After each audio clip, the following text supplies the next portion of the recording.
Hi అండి అందరికీ welcome back to our channel. నేను మీ శైలజ. ఈరోజు నేను చేయబోతున్నాను చింతపండు పులిహోర. ఇది గుడి స్టైల్ చేయబోతున్నాను నేను. దీనికి కావాల్సిన పదార్థాలు చింతపండు ఒక 100 గ్రామ్స్ తీసుకున్నాను. ఇదిగోండి ఆవాలు, జీలకర్ర, శనగపప్పు, పచ్చిశనగపప్పు, పల్లీలు, ఎండుమిర్చి, పచ్చిమిర్చి, కరివేపాకు, పసుపు, సాల్టు ఇవన్నీ తీసుకున్నాను. ఇప్పుడు 1 కేజీ రైస్ పెట్టుకున్నానండి. దాంట్లో ఒక 100 గ్రామ్స్ పచ్చిశనగపప్పు వేసుకున్నాను. కడిగి పెట్టేసుకున్నాను. దీన్ని స్టవ్ మీద పెట్టేసుకుందాము, ఉడికించుకుందాం. రైస్లోనే పచ్చిశనగపప్పు వేసి ఉడికించుకుంటే బాగుంటుందండి. కొంచెం పోపులో వేసుకుంటాం. ఇవన్నీ తర్వాత పోపులో వేసుకుంటాం. ఇదిగోండి స్టవ్ మీద పెట్టేశాను. మరీ మెత్తగా కాకుండా కొంచెం పలుగ్గా ఉడికేటట్టు ఉడికించుకోవాలండి, పులిహోర కదా. ఈ చింతపండు గుజ్జు తీసేసి పెట్టేశానండి నేను. 100 గ్రామ్స్ బాగా పిసికేసి గుజ్జు తీసేసి పెట్టేసుకున్నాను. ఇదిగోండి బెల్లం కూడా ఒక చిన్న ముక్క తీసుకున్నాను. బెల్లం ఉండాలి. ఇంకా వీడియోలో స్కిప్ అయింది. మెంతుల పొడి కొంచెం తీసుకున్నాను, జీలకర్ర పొడి, ధనియాల పొడి కూడా. ఇదిగోండి రైస్ ఉడికిపోయింది. ఇక స్టవ్ బంద్ చేసేద్దాము. కొంచెం చల్లారాక వేరే బౌల్లో వేసుకుని చల్లార్చుకుందాం. దాంట్లో కలుపుకుందామండి. ఇది మొత్తం తీసి దాంట్లో వేసేసుకుందాం. ఆ పులుసుకి ఎంత సరిపోద్దో అంత అన్నం వేసుకుందాం మనం. దీన్ని బాగా చల్లార్చుకుందాం. ఇదిగోండి ఇలా పొడి పొడిగా వండుకోవాలి. ఇప్పుడు స్టవ్ మీద పెట్టుకుందాం. దీంట్లోనే ఆయిల్ వేసుకుందాం. ఆయిల్ కొంచెం ఎక్కువ పడుతుందండి, పులిహోర కదా. నేను ఒక 8 టేబుల్ స్పూన్స్ వరకు వేసాను. దీంట్లో ముందుగా పల్లీలు వేసుకుందాము. పల్లీలు,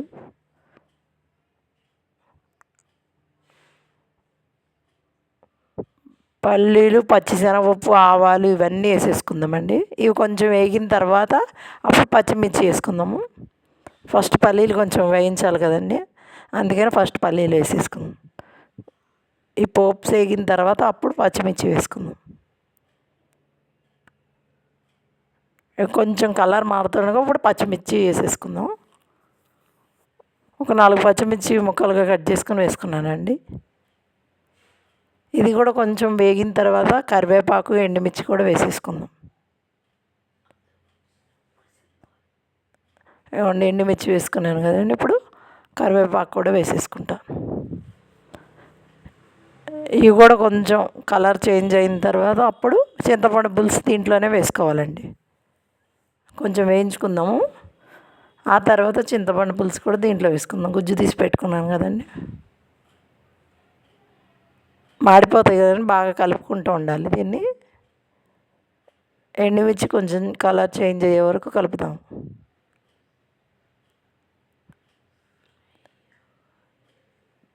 చూసారు కదండి, కొంచెం ఎండుమిర్చి కలర్ మారుతూ ఉంది.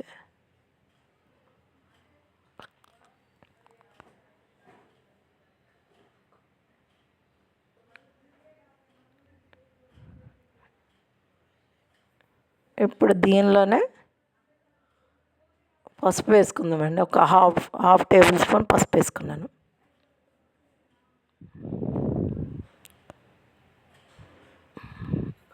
పసుపు కూడా బాగా కలిసేటట్టు కలిపేసుకుందామండి.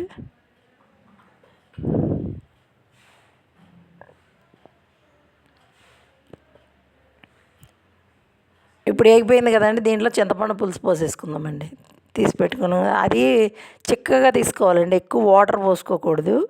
చింతపండు నానబెట్టడానికి ఎన్ని వాటర్ పోసుకున్నామో దానిలోనే పిసికేసుకొని ఆ గుజ్జు తీసి పక్కన పెట్టేసేసుకొని అదే పోసుకోవాలండి.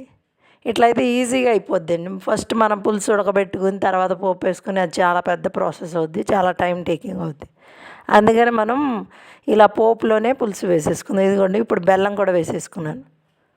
చిక్కగా తీసి పెట్టుకోవాలి దీనికోసం పులుసు. బెల్లం కూడా కరిగే వరకు కలిపేసుకుందామండి. ఆ వేడికి బెల్లం అలా కరిగిపోద్దిలేండి. దీన్ని కొంచెం దగ్గర పడే ఉడికించుకోవాలండి. చింతపండు పులుసు అంతా కొంచెం దగ్గరకు వచ్చేయాలి. దీంట్లో ఒక హాఫ్ టేబుల్ స్పూన్ సాల్ట్ వేసుకున్నాను.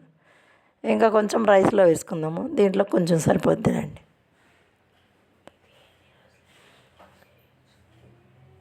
ఈ పులుసు దగ్గరకు వచ్చేసేయాలండి. ఇవన్నీ చూసారు కొంచెం చిక్కగా అయిపోతుంది. ఇప్పుడు రైస్ ఈ బౌల్లో వేసుకున్నాం కదండి, దీనిలోనే సాల్ట్ వేసుకుందాము. దానిలో 1/2 టేబుల్ స్పూన్ వేసాం కదా, దీనిలో 1 టేబుల్ స్పూన్ వేసుకుందాం, సరిపోతుంది మొత్తానికి. దీంట్లోనే వేయించి పెట్టుకున్న జీలకర్ర పౌడరు 1/2 టేబుల్ స్పూను, వేయించి పెట్టుకున్న ధనియాల పౌడరు 1/2 టేబుల్ స్పూను వేసుకుందామండి. దీంట్లోనే వేయించి పెట్టుకున్న మెంతుల పొడి కూడా వేసానండి, అది స్కిప్ అయిపోయింది. అదొక 2 చిటికెలు వేసుకుందాము చాలు. ఇది చూసారు కదా, ఇది దగ్గరకు వచ్చేసింది. దీన్ని రైస్లో వేసేసుకుందాం. స్టవ్ బంద్ చేసేసి రైస్లో వేసేసుకుని బాగా కలిపేసుకుందామండి. బాగా రైస్ మొత్తం కలిసేలాగా కలిపేసుకోవాలండి. కింద నుండి పై వరకు మొత్తం రైస్ అంతా కలిసిపోవాలి.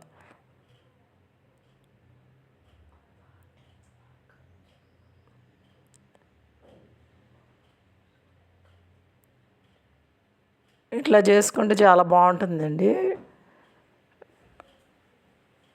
పులిహోర. ఇలాంటి చింతపండు పులిహోర కొంచెం ఆయిల్ ఎక్కువ వేసుకుంటే 2 డేస్ అయినా నిల్వ ఉంటుంది. ఎప్పుడైనా మనం ఎక్కడికైనా పుణ్యక్షేత్రాలకి అట్లా వెళ్తాం కదా, అలాంటప్పుడు క్యారీ చేసుకెళ్తే బాగుంటుంది. అక్కడ తినొచ్చు, 2 డేస్ అయినా నిల్వ ఉంటుంది, మంచిగా ఉంటుంది. కొంచెం ఆయిల్ ఎక్కువ వేసుకోవాలి అంతే. దీనికి చింతపండు బాగా చిక్కబడే వరకు ఉడికించాలి, అప్పుడు బాగా నిల్వ ఉంటుందండి. ఇదిగోండి చూసారు, బాగా కలిపేశాను. ఎంతో టేస్టీ అయిన గుడి స్టైల్ పులిహోర, చింతపండు పులిహోర చూసారా, రెడీ. మీకు కూడా నా వీడియోస్ నచ్చినట్టయితే లైక్ చేయండి, షేర్ చేయండి, సబ్స్క్రైబ్ చేయండి. తప్పకుండా బెల్ ఐకాన్ మాత్రం కొట్టడం మర్చిపోకండి. చూసారు కదా, మీరు కూడా ఇలా ట్రై చేయండి. Thank you for watching videos.